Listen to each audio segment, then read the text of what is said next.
Hello, I'm John. Welcome back. So I've got a book haul to share with you today. Now lately I've been in the middle of a big unhaul. I've been selling quite a few books.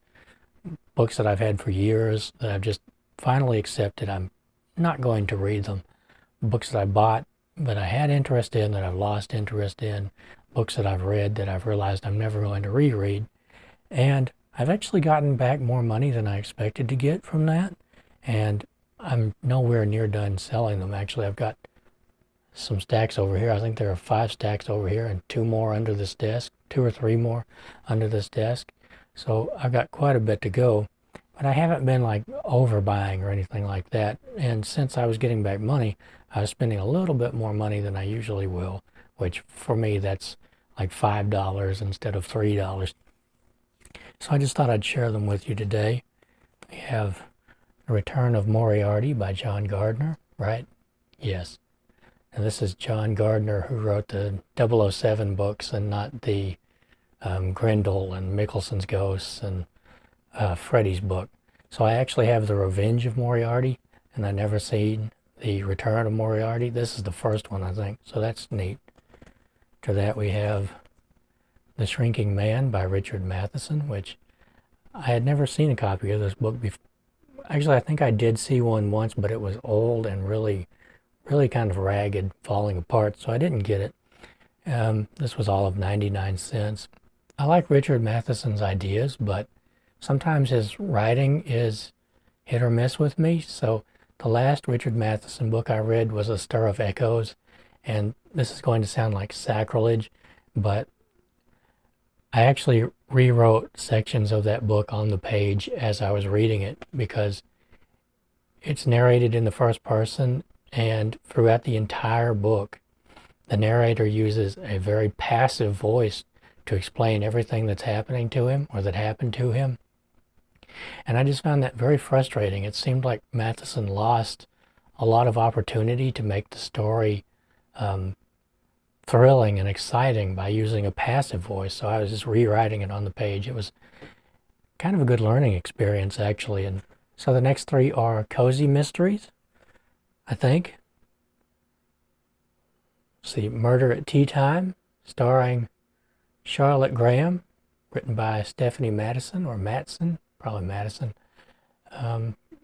Island off the coast of Maine, somebody's tea gets poisoned, and this Broadway actress is there, and she solves the murder. The next 2 are by Charlotte McLeod, writing as Alyssa Craig, A Pint of Murder, and The Terrible Tide.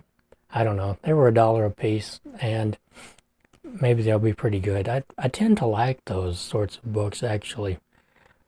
So the next one is Help the Poor Struggler by Martha Grimes. I've never read a book by Martha Grimes, but there were quite a few of them there today, and I thought I would take a chance, and I like the Bulldog.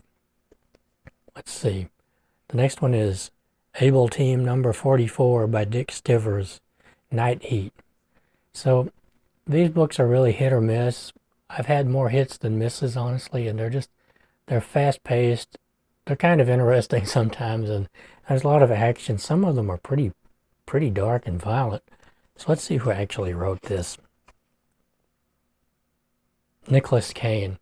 So that is Able Team number 44, Night Heat. So the next 3 are Star Wars novels. We have Heir to the Empire. This is the first in the Thrawn trilogy, I think. The next is Tales of the Bounty Hunters. Oh, I didn't say who that was by. It's by Heir to the Empire is by Timothy Zahn. The next is Tales of the Bounty Hunters, edited by Kevin J. Anderson. So that should be pretty cool. And the third one is Shadows of the Empire by Steve Perry. I've never read a book by, well, I have read a book by Steve Perry. He did some of the Aliens novels, and also with his daughter, Stephanie Perry, S.D. Perry, and I like those quite a bit, so I should like this. And since we're in the middle of June on the Range, I just read a Longarm novel, and for something that was supposed to be smutty and, you know, kind of lowbrow, I actually enjoyed it, and not because of the smut. To be honest with you, I thought that those scenes didn't add a lot to the book, but I enjoyed the book itself, and so I thought I would try another one. This is an earlier one. This is Longarm number 51, Longarm and the Snake Dancers. So, I don't know. This was the lowest number Longarm. There are something like 400 of them, 450 of them. This was from 1983, so maybe that'll be good. And these next four are all nonfiction. So this is a book, The Outermost House by Henry Beston. I'm pretty sure I've heard Steve Donahue talk about this quite a bit. It's a memoir by a man who was living on Cape Cod in the 20s. So it sounds really interesting. And here is Landscape Turned Red, The Battle of Antietam by Stephen W. Sears. I've seen this a few times. I've wanted this for quite a few years. It's in this big mass market paperback, and I'm looking forward to that. So the next book is Bomber Pilot by Philip Artery. He flew a B-24 out of North Africa, and I'm kind of on the fence about this cover. I don't know if it shows up well, but it's foil, and it's really, really shiny and really delicate. So that should be really interesting.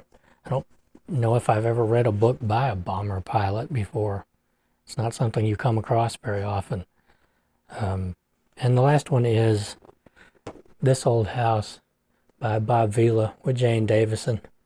And, I was looking at the cover of that, and this is the house after they rebuilt it, and this is the house as it started out. So, am I the only one who thinks that the house, as it was, looked better than the house afterwards? I don't know. Maybe I just like old falling apart houses or something, but it's completely illustrated, and I'm willing to bet that this episode, or these episodes, is probably an entire season on this house, is on YouTube. Quite a few of these are. So that's pretty interesting. So that is my book haul today, and feel free to leave a comment. And thank you for watching, and I'll see you next time.